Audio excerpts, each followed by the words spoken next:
Hello दोस्तों, जशन online classes में आप सबका स्वागत है। आज हम लोग पढ़ेंगे कक्षा 12 की फिजिक्स। इम्पोर्टेंट हेडिंग है आज की। तो यहाँ पर देखिए पहला लिखा हुआ है चालक किसे कहते हैं। ठीक है, पहली हेडिंग है चालक किसे कहते हैं। ऐसे पदार्थ जिनमें वैद्युत धारा का प्रवाह बहुत सरलता से हो जाता है चालक कहलाते हैं। इसकी दूसरी डेफिनेशन क्या बन सकती है, तो यहाँ पर देखिए लिखा हुआ है ऐसे पदार्थ जिनमें मुक्त इलेक्ट्रॉनों की संख्या बहुत अधिक होती है तो चालक कहलाते हैं। एग्जाम्पल, इसका उदाहरण नंबर 1, तो यहाँ पर देखिए लोहा, एल्यूमिनियम, सोना, चांदी और मानव शरीर। ठीक है, अब यहाँ पर दूसरी हेडिंग दी गई है अचालक या वैद्युत रोधी किसे कहते हैं। अचालक या वैद्युत रोधी, तो इसकी पहली डेफिनेशन ऐसे पदार्थ जिनमें वैद्युत धारा का प्रवाह नहीं होता है अचालक कहलाते हैं। या ऐसे पदार्थ जिनमें मुक्त इलेक्ट्रॉनों की संख्या नगण्य होती है अचालक कहलाते हैं। उदाहरण देखिए यहाँ पर कागज, मोम, लकड़ी, प्लास्टिक, रबड़। ठीक है, अब हम लोग अगली हेडिंग पढ़ेंगे। तो यहाँ पर देखिए लिखा हुआ है अर्धचालक किसे कहते हैं। ठीक है, अर्धचालक किसे कहते हैं, तो यहाँ पर देखिए पहली हेडिंग, इसकी जो डेफिनेशन है ऐसे पदार्थ जिनकी चालकता चालकों से कम तथा अचालकों से अधिक होती है अर्धचालक कहलाते हैं। या इसकी दूसरी डेफिनेशन क्या बन सकती है, तो यहाँ पर देखिए ऐसे पदार्थ जिनमें मुक्त इलेक्ट्रॉनों की संख्या चालकों से कम तथा अचालकों से ज़्यादा होती है अर्धचालक कहलाते हैं। उदाहरण के तौर पर देखिए सिलिकॉन और जर्मेनियम। ठीक है, अब हम लोग आगे चलते हैं। तो यहाँ पर देखिए लिखी है अगली हेडिंग परावैद्युत पदार्थ किसे कहते हैं। ठीक है, परावैद्युत पदार्थ, तो यहाँ पर देखिए ऐसे पदार्थ जिनमें वैद्युत धारा प्रवाहित नहीं होती है लेकिन बाह्य वैद्युत क्षेत्र में रखे जाने पर वैद्युत प्रभाव उत्पन्न करते हैं। ठीक है, उदाहरण देखिए यहाँ पर कागज और मोम। ठीक है, अब यहाँ पर जो अगला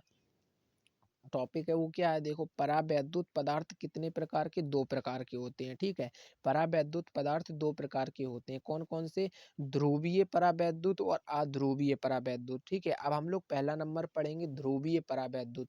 ठीक है, तो यहाँ पर देखिए लिखा हुआ है ध्रुवीय परावैद्युत ऐसे परावैद्युत पदार्थ जिनके अणु ध्रुवीय की तरह व्यवहार करते हैं ध्रुवीय परावैद्युत पदार्थ कहलाते हैं। उदाहरण जैसे कि HCl, H2O। ठीक है, अब हम लोग पढ़ेंगे अगला टॉपिक कि अध्रुवीय पदार्थ किसे कहते हैं। तो ऐसे परावैद्युत पदार्थ जिनके अणु द्विध्रुव की तरह व्यवहार नहीं करते हैं अध्रुवीय पदार्थ अध्रुवीय परावैद्युत पदार्थ कहलाते हैं। ठीक है, उदाहरण N2O2। ठीक है, अब हम लोग आगे चलते हैं। तो यहाँ पर देखिए लिखा हुआ है चालक की वैद्युत धारिता। ठीक है, चालक की वैद्युत धारिता अगली हेडिंग है हम लोगों की, चालक की वैद्युत धारिता।